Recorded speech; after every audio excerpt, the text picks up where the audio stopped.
Okay, so day 58. Like I said, I'm just going to run through this with you because I've already done this. And I'm sick of saying that. So let's hope we can get to where we're supposed to be so that we can do it all together and I don't sound like a broken record. I feel like a broken record. So, Siouan ancestor practice. Witches honor the departed members of their family tree, but in a wider sense. They also honor all creatures as branches and roots of the wider extensional tree. Hold on. These are the witches' ancestors. Ancestor practices are some of the very oldest religious observances worldwide, as evidenced by ancestral shrines found in Neolithic archaeological sites. In primal cultures across the globe, tribal folk called upon their departed ancestors to bring magical aid and teaching from the spirit world. Witches pay homage to their ancestors as part of their contemporary Siouan practices. One growing custom among contemporary pagans is the building of ancestral shrines on Siouan. Although it may not be Siouan today, our practice will focus on the custom of creating a magical ancestral shrine. What you'll need is family photos of the deceased relatives, an altar cloth, flowers, candles, fresh basil, a dried mandake root, a bowl of water, and a dish of salt. To begin this practice, leaf through your old family photo albums, rummage through an old box of family memorabilia, look for photographs and items that were once part of your deceased relatives' lives. If you cannot find anything suitable, take time to write a memory of each deceased ancestor you can recall. You needn't spend hours on writing. Simply put a few memories down on paper.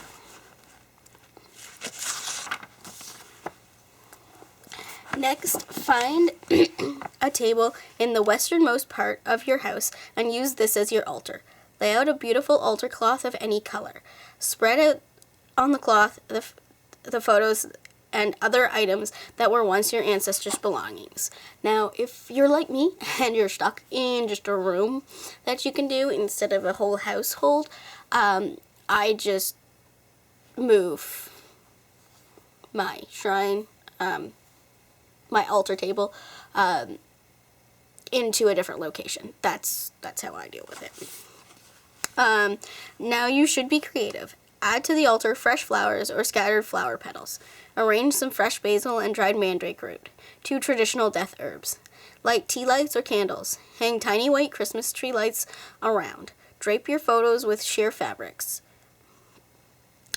Set out toys or trinkets that are beautiful or symbolic to you in some way.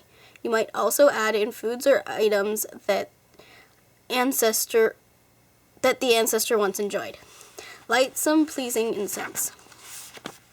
When you have finished decorating your altar, sit in front of it and take time to silently thank the ancestors for being part of your journey in this world. Allow the candles to burn completely out. Since you will use the altar again for tomorrow's spiritual work, try to leave the altar undisturbed. For the remainder of the day, keep thoughts of your ancestors in mind. In this one, I'd use votive candles. If you weren't using the altar again, I'd maybe suggest tea lights, but if you're wanting to sit there for a while and burn the tea lights get down to quite a bit. Oh, I lost one. Where'd it go? I don't know where it went. Whereas votive candles are these smaller 5 points from the dollar store. I can't remember which one. I'm pretty sure this was the Dollarama. They work great considering the fact that when they're tall, they're just about this big, so you can burn it halfway and then use it again for the next day.